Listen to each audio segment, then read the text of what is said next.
Provérbios capítulo 16, versículo de número 26. Na versão NVI a Bíblia diz: o apetite do trabalhador o obriga a trabalhar e a sua fome o impulsiona. O apetite do trabalhador o obriga a trabalhar e a sua fome o impulsiona. Vamos orar mais uma vez. Pai, te louvamos, ó Deus, por esse culto, esse tempo de celebração a Ti, ó Pai. Estamos aqui não só para dar o nosso melhor ao Senhor, para receber do Senhor o melhor, mas também para dar o nosso melhor ao Senhor.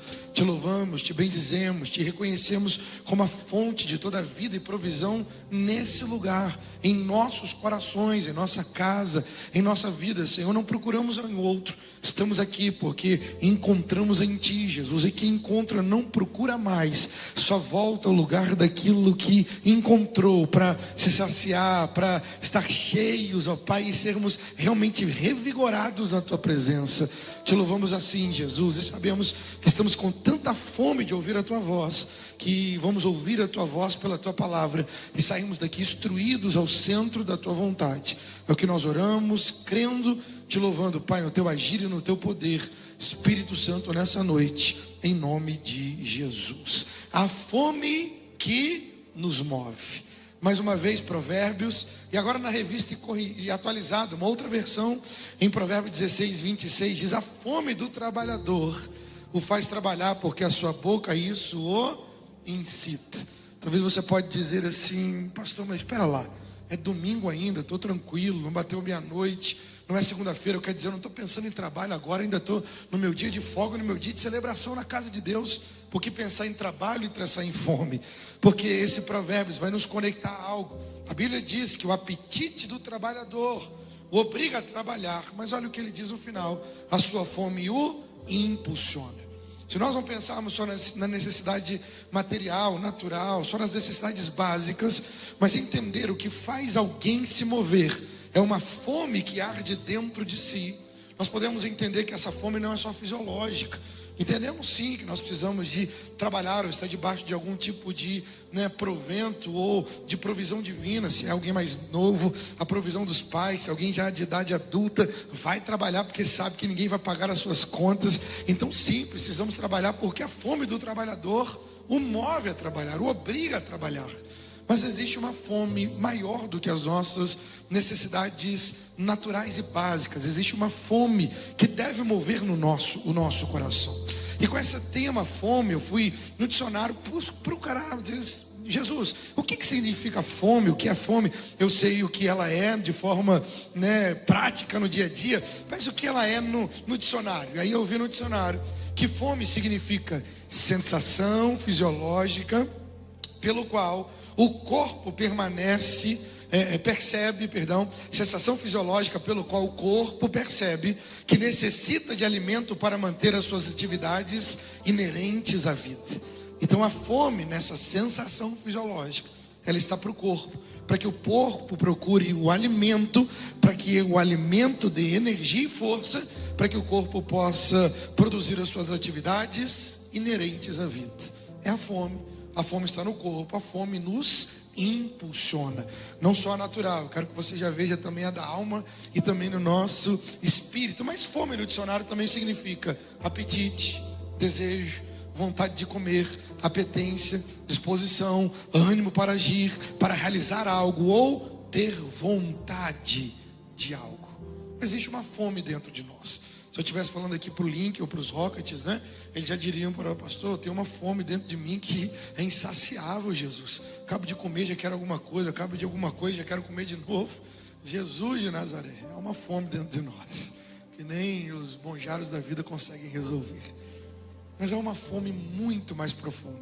E eu quero que você veja que Jesus, ele foi impulsionado por uma fome enquanto estava aqui na sua vida e ministério terreno. João capítulo 4, versículo 31 a 34, me ouça. Diz assim: nesse inteirinho os discípulos rogaram dizendo: mestre, come.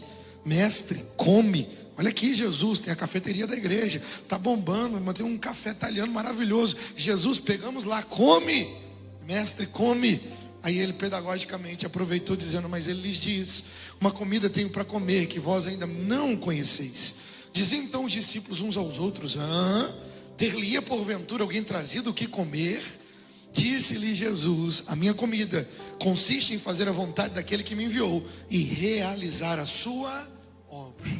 Jesus está conversando com a mulher samaritana, enquanto ele está revelando a ela que ele é o Cristo. Os discípulos saem perto do meio-dia, naquela região, para adquirir comida. E quando eles adquirem, compram comida e voltam para onde Jesus estava, para compartilhar o alimento físico, natural, a comida com Jesus, Jesus tinha acabado de revelar-se como Cristo para aquela mulher. Viu ela entregando a sua vida a Ele, ao ponto de dizer: olha, eu não vou mais procurar em poços de águas paradas e talvez contaminadas como relacionamentos passados que eu tive, mas eu achei no Senhor a fonte da água da vida. Quando Ele mesmo disse: quem beber da água natural vai ter sede, mas quem beber da água que eu lhe der, o Senhor disse: no seu interior vai jorrar uma fonte, a vida eterna. Jesus então acaba de se revelar como Cristo para aquela mulher. Os discípulos voltam com a comida natural de Jesus, come. Ele aproveita para dizer: deixa eu ensinar para vocês algo. Tem uma fome dentro de mim que é maior do que a fome fisiológica. Tem um apetite dentro de mim, tem uma vontade de algo, tem uma disposição, um ânimo para agir, para realizar algo. Tem uma fome dentro de mim que não é saciado por coisas naturais ou físicas. Existe uma fome que me move, uma fome que me faz acordar todo dia pela manhã e não me perder a agenda do dia. Uma fome que mesmo sobre algumas traições eu não perderei o foco. Uma fome que me faz concentrar-me e saber que eu tenho pouco tempo, né? Jesus, como se estivesse dizendo aos discípulos, aqui nessa terra, mas o tempo que eu estarei entre vocês, eu vou cumprir essa fome. Jesus, e que fome é essa? Que fome poderosa é essa? E ele disse: uma comida tenho para comer, é fazer a vontade daquele que me enviou e realizar a sua obra. Então, olhando para a vida de Jesus, essa fome que movia o seu espírito e a sua alma, não só o seu corpo, eu descobri que essa fome, ela aparece no primeiro momento em que Jesus inaugura a sua vida ministerial. Aonde isso? Mateus capítulo 4, versículo de número 1 a 4. Jesus é guiado pelo Espírito ao deserto. Lembra desse texto? Mateus capítulo 4, versículo 1 ao 4 diz a seguir: foi Jesus levado pelo Espírito ao deserto para ser tentado pelo diabo. E depois de jejuar 40 dias e 40 noites, teve fome.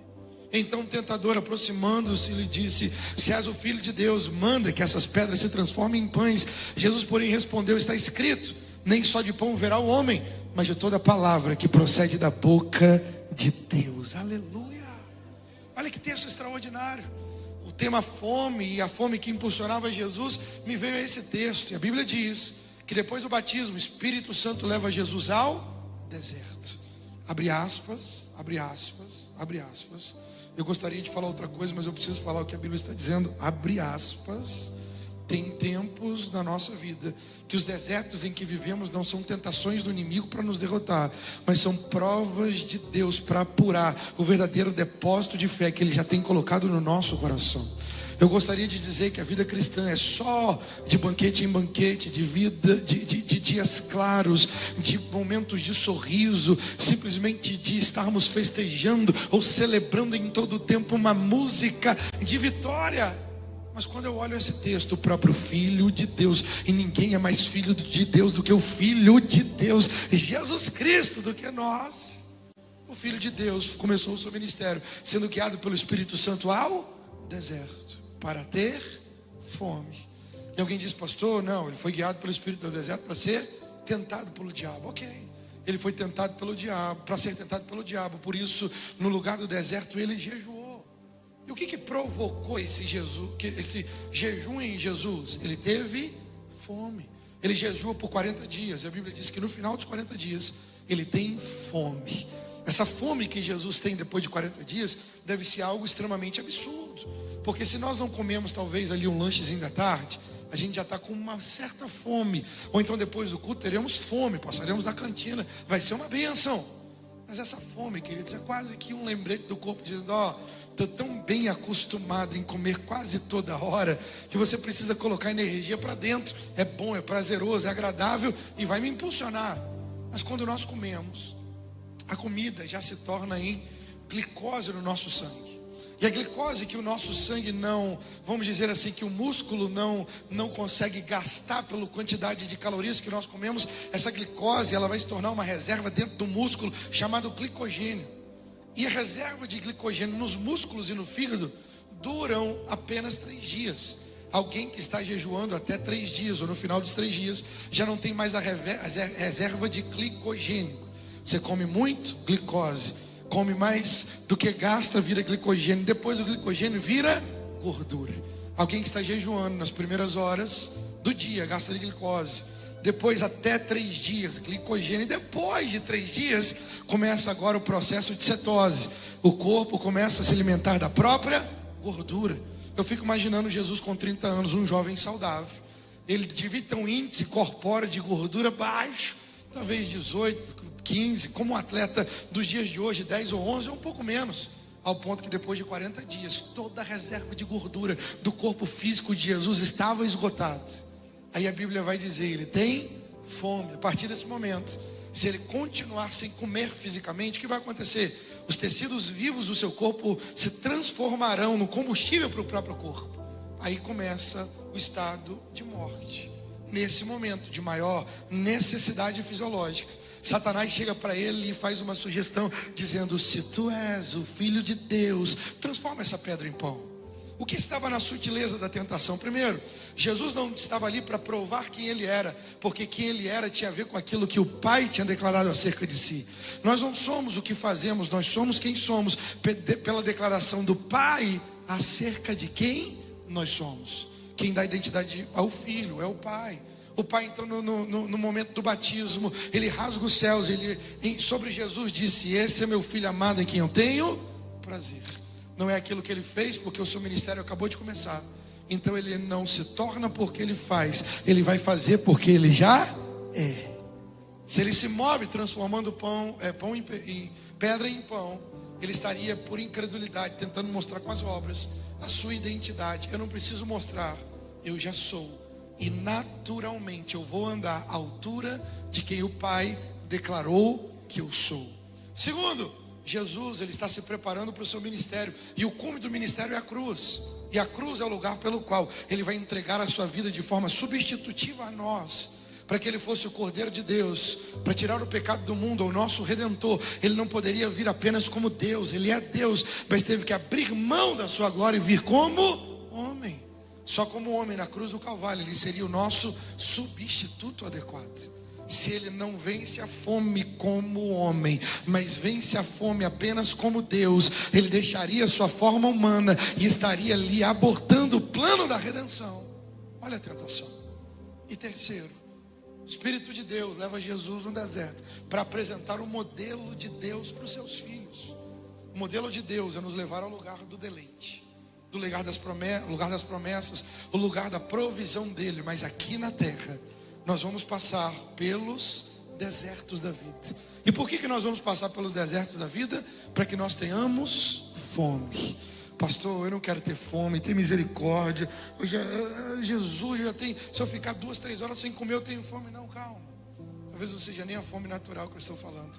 Ainda que ela possa, de forma voluntária, fazer parte do nosso dia a dia, como nós chamamos de um jejum, para consagrarmos um tempo de abstinência a Deus, daquilo que é o mais básico e o deleite mais básico da nossa vida, para dizer que, Senhor, além dos banquetes naturais, o deleite da comida, o Senhor é o meu maior banquete, o Senhor é o meu maior deleite diário. É um jejum voluntário. Mas de vez em quando Deus nos leva para o deserto, para que tenhamos fome. Pastor, por que nós podemos entender isso? Porque Jesus usa esse texto. Está escrito: nem só de pão viverá o homem, mas de toda palavra que procede da boca de Deus. Quando ele diz está escrito, ele está usando Deuteronômio capítulo 8, versículo 2 e 3. Então vamos ler juntos Deuteronômio 8, 2 e 3. Me ouça atentamente. Deuteronômio 8, 2 diz: recordar-te-ás de todo o caminho pelo qual o Senhor teu Deus te guiou pelo deserto nos 40 anos, para te humilhar, para te provar, para saber o que estava no teu coração, se guardarias ou não os seus mandamentos. Ele te humilhou, te deixou ter fome e te sustentou com maná, que tu não conhecias, nem os teus pais o conheciam, para te dar a entender que nem só de pão viverá o homem, mas de tudo que procede da boca do Senhor viverá o homem. Aleluia. Ou aleluia. Porque o Senhor está dizendo nesse texto: por quê? Que leva Israel ao deserto. Queridos, entre a escravidão do Egito e a terra prometida, Deus teve que conduzir o povo pedagogicamente ao deserto. E eu quero te dizer, como filho de Deus, assim como Jesus foi para o deserto, como povo de Deus, assim como Israel está aqui prefigurando, a nossa vida, muitas vezes, mesmo estando no centro da vontade de Deus, Deus permite desertos na nossa vida. O deserto, pastor, é lugar de fome como um símbolo de maldição e escassez? Não. Fome como maldição e escassez foi quebrada na cruz do Calvário, porque a Bíblia vai dizer para nós que Jesus se fez pobre na cruz para nos fazer ricos, ou quer dizer, Ele se tornou o nosso provedor, ao ponto do apóstolo Paulo dizer: sei passar por fome, sei passar por abundância, sei por momentos de escassez ou de honra, eu tudo posso naquele que me fortalece. Entre outras palavras, se eu estou conectado ao propósito de Deus, o Senhor é o meu provedor em todo o caminho. Eu não estou dizendo da pobreza, da escassez ou da miséria, do pecado na maldição. Em Cristo Jesus, resgatados por Ele, não vivemos mais esse tipo de pobreza, ok? De miséria, de fome. Mas mesmo sendo filhos como Jesus e povo como Israel, de tempo em tempo o Senhor nos leva ao deserto para nos gerar fome. Pastor, estou quase gostando da mensagem, mas ainda está incômodo. Fome não tem a ver muito com a minha linguagem do dia a dia. Por que isso? Por que deserto? Calma, primeiro que deserto não é lugar de moradia, é só uma passagem para o povo de Deus. Jesus passou 40 dias, o povo de Israel 40 anos. Bom, é a nossa obediência, a nossa conexão ao Pai, né? Nós vamos determinar entre 40 dias e 40 anos quanto vamos passar, mas não é endereço fixo, não é destino de Deus para nós, é só uma passagem. Mas o deserto é para o filho e para o povo de Deus, para que tenhamos fome. E o que Deus produziu no deserto para Israel? Número 1, Ele diz: para saber o que estava no teu coração. Por que o Senhor nos leva a desertos? Por que Ele nos provoca a fome dEle dentro de nós? Número 1, para revelar o estado do nosso coração. Ouça com atenção. No deserto o Senhor nos revela o estado do nosso coração, e só assim temos fome por Ele e pelas provisões dEle na nossa vida. Quando o Senhor fala com o seu povo: te levei para o deserto, te gerei fome para saber o que estava no teu coração, é para dizer: povo, entre o Egito, a terra prometida, você precisava conhecer o verdadeiro estado do seu coração. Porque eu quero que você veja, imagina o povo saindo do Egito, a quantidade de idolatria que o povo de Israel estava dentro da cultura egípcia.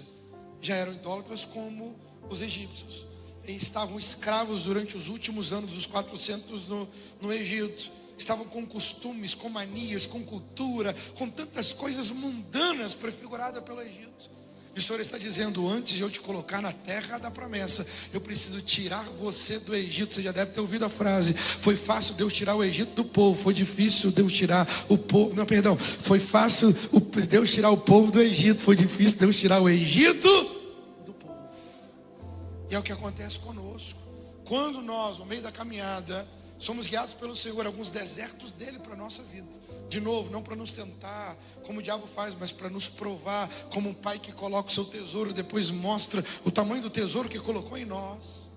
Ele está fazendo com que nós tenhamos um autoexame. Qual é o verdadeiro estado do seu coração? Qual é o verdadeiro estado da sua fé? Qual é o verdadeiro estado das suas emoções? Qual é o verdadeiro estado da sua consciência cristã? Se nós não encontrarmos conosco mesmo nos dias de hoje, nós não vamos saber orar, nós não vamos saber confessar aquilo que o Senhor tem para nós, nós não conseguiremos ser realmente vulneráveis a Deus, porque, irmãos, tem hora que a oração mais poderosa não é soberano Deus, eterno Pai, aleluia. Tem hora que a oração mais poderosa é dizer: Jesus, eu não estou aguentando, me carrega, Senhor. Paulo fez isso. Senhor, tira de mim o espinho na carne. Silêncio de Deus, de novo: tira de mim o espinho na carne. Silêncio de Deus, de novo: tira de mim o espinho na carne. E a resposta do Senhor foi: Paulo, a minha graça te basta, porque o meu poder se aperfeiçoa na sua fraqueza. Paulo olhou para aquela resposta do Senhor e disse: Senhor, então agora eu terei prazer nas injúrias, nas perseguições, nas minhas vulnerabilidades. Paulo, você está gostando de coisa ruim? Não. eu descobri que quando algo é maior do que eu preciso entrar no lugar chamado dependência de Deus. E quando eu dependo de Deus, um lugar de vulnerabilidade, a graça de Deus me capacita para vencer aquilo que sozinho eu não venceria, mas com Ele eu sou mais do que vencedor em Cristo Jesus. E isso é uma oração que nós aprendemos no lugar, no deserto, da fome. Queridos, você tem uma arma do inimigo nos dias de hoje. Não é só a perseguição. Porque quando um crente nos dias de hoje é perseguido, ele precisa se alegrar, dizer: Jesus, obrigado, porque no meio de muito sal que está contaminado, que não tem mais sabor, ao ponto de transformar ambientes ou ser impactado por uma perseguição, nós precisamos entender que a perseguição talvez não seja a maior forma do inimigo para a nossa geração nas nossas igrejas confortáveis.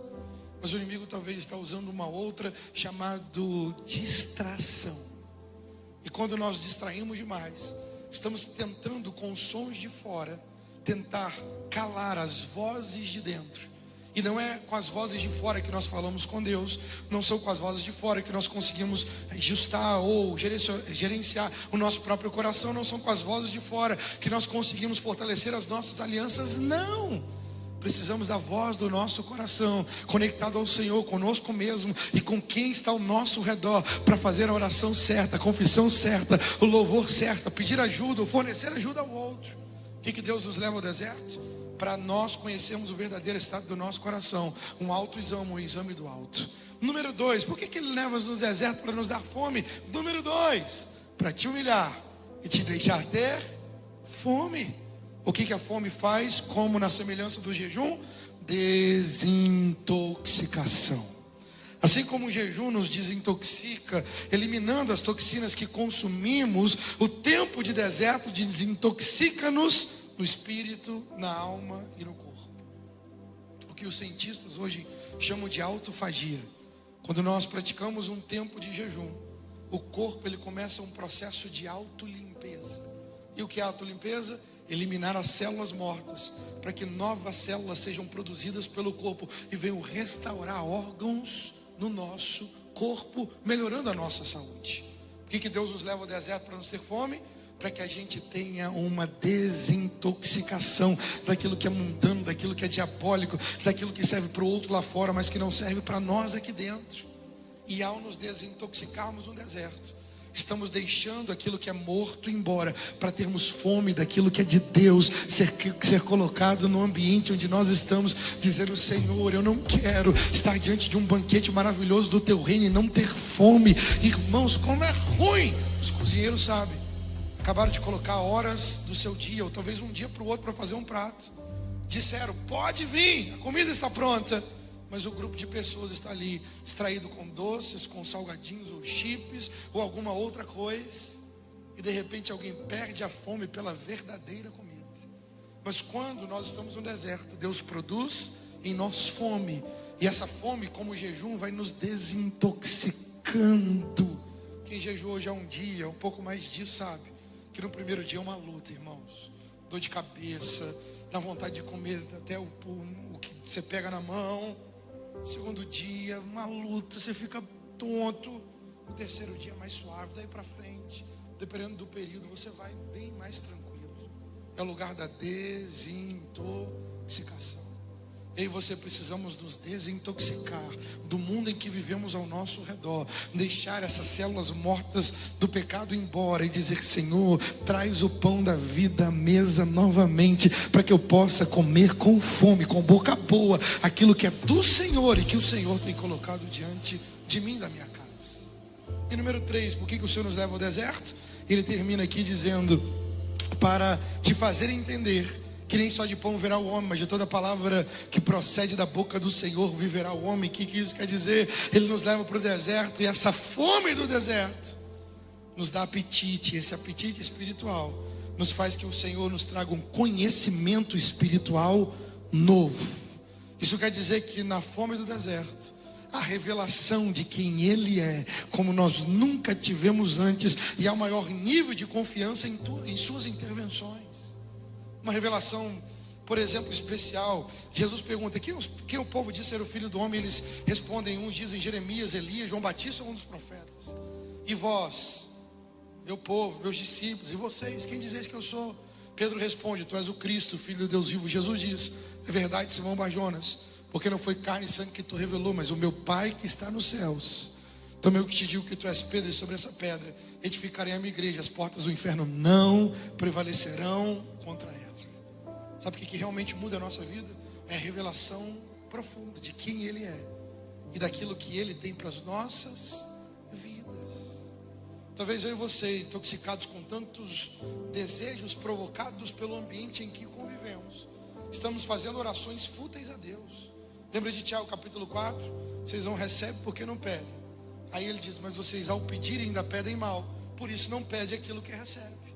Talvez eu e você estamos gastando horas na nossa mente, fazendo orações ao Senhor, pedindo aquilo que o mundo está nos provocando, ou os ambientes estão nos, vamos dizer, sugerindo.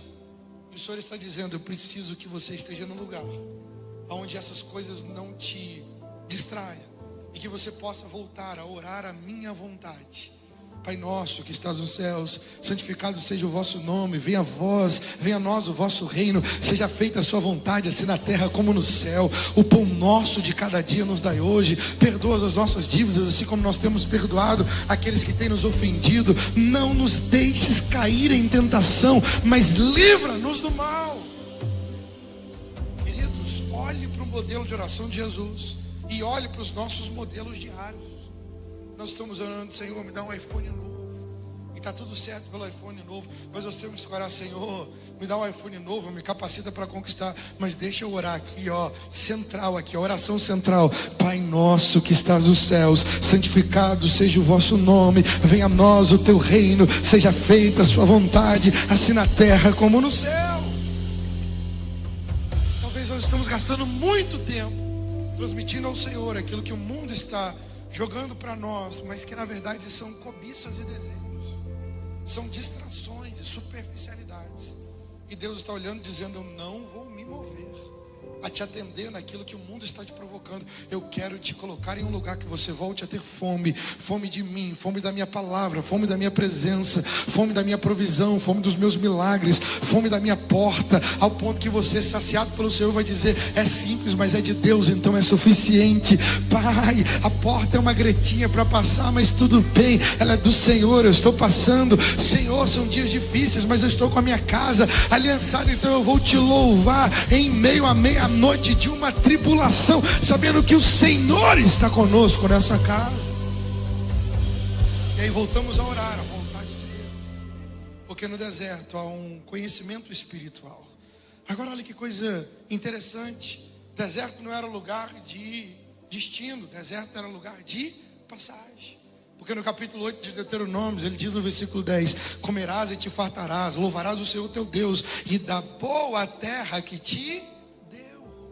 Qual é a promessa do Senhor para cada área das nossas vidas? Comerás e te fartarás, louvarás na boa terra que o Senhor te dá. Não é o lugar de morada, mas é o lugar de passagem.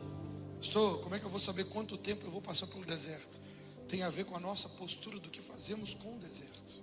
Se usarmos o deserto para o lugar de murmuração, se usarmos o deserto para o lugar de desistência, se usarmos o deserto para o lugar de comparação, o momento do deserto com o Egito, o lugar da nossa escravidão, nós vamos prolongar esse deserto que deveria ser um curto tempo, com um alto aprendizado, e vamos ficar ali sem propósito durante um período da nossa vida.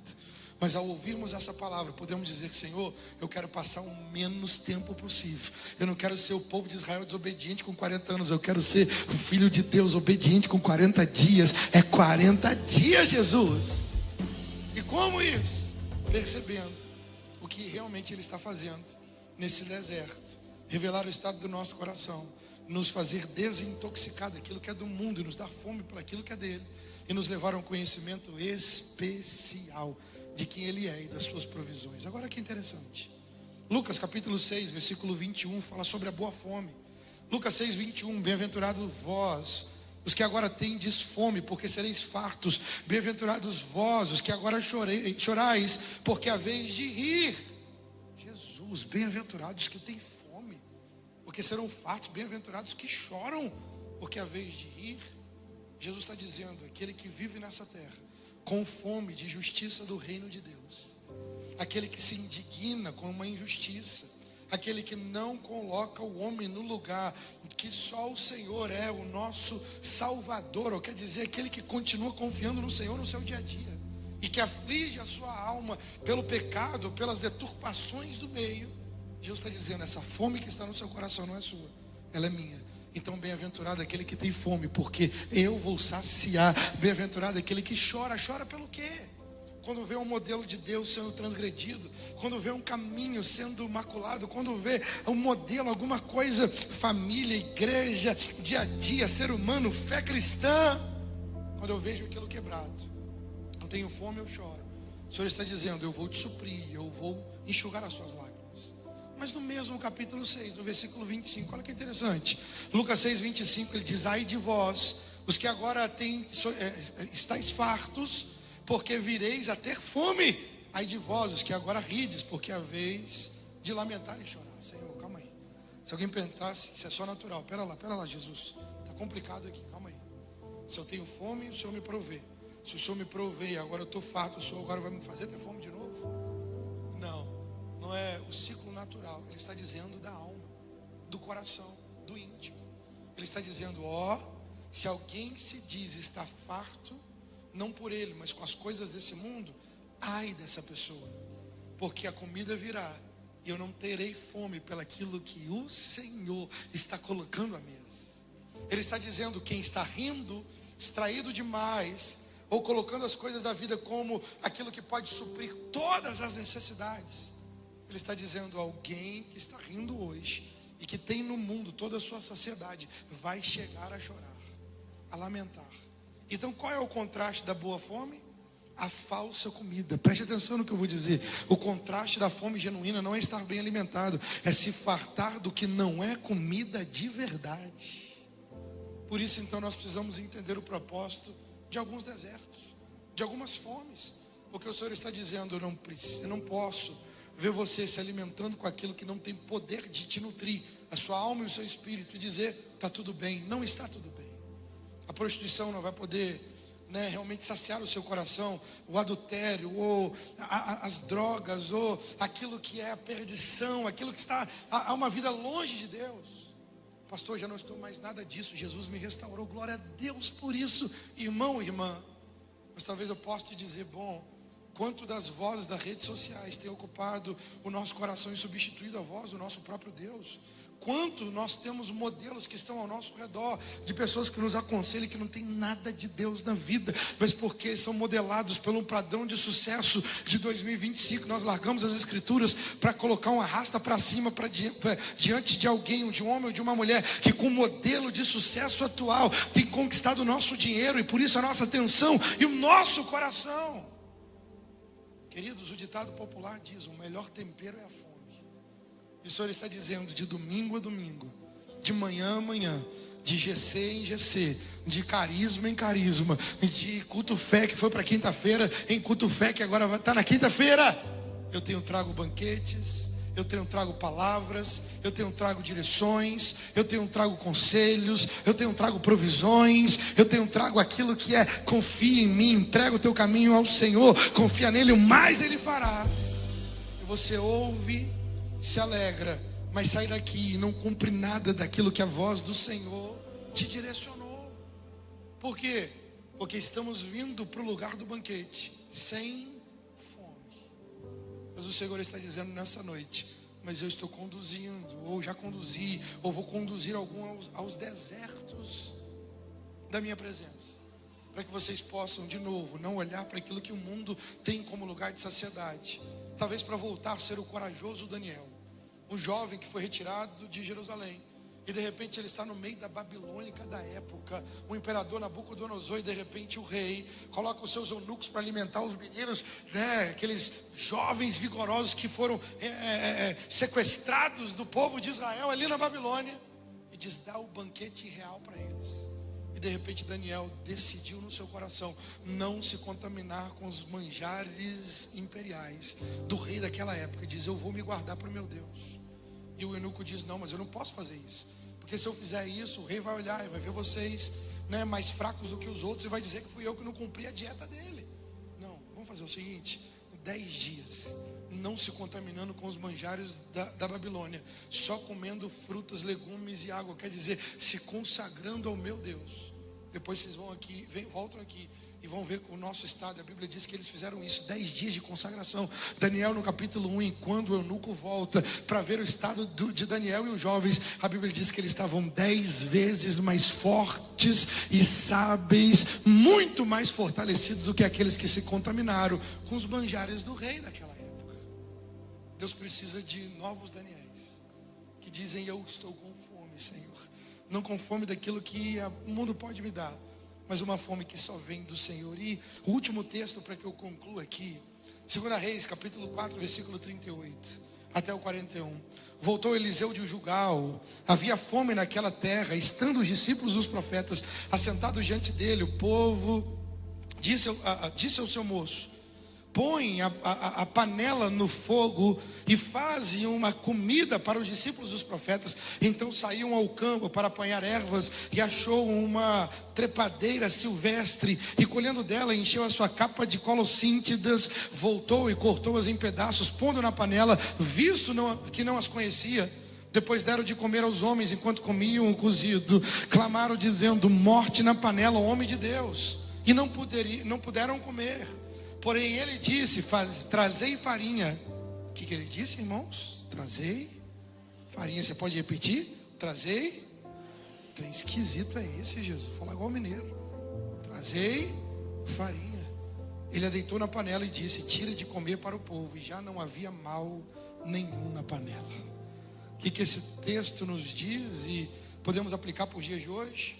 Havia fome na terra.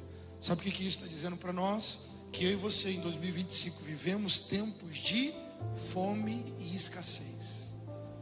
Quando um homem ou uma mulher trocam uma criança natural por um bebê reborn, e tem um prazer tão grande ao ponto de levar uma criança a um hospital para querer ser, um boneco que não é nada, para tentar ser atendido a um pronto-socorro, e tirar a senha de outros que estão ali levando crianças de verdade. Estamos uma geração com fome. Quando vemos tanta violência, como vemos tanta ganância, como vemos tanta distorção na sociedade, precisamos entender a voz profética dos dias de hoje. Existe fome, vivemos tempo de fome lá fora. Segundo, quando eles descobriram que estavam com fome, alguém disse: eu vou colher algumas coisas.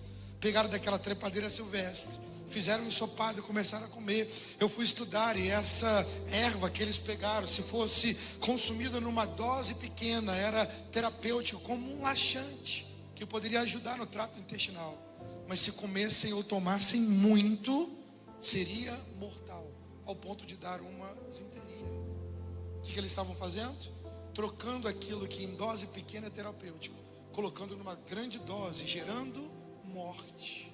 Eu não estou dizendo que nós não teremos alguns prazeres ou deleites nessa vida, irmãos. Eu gosto de um futebol. Ontem, 4 horas da tarde, eu estava vendo a final da Champions League. E está tudo bem, torci pelo PSG. Só não sabia que ia ser 5-0, né? Agora, pera lá.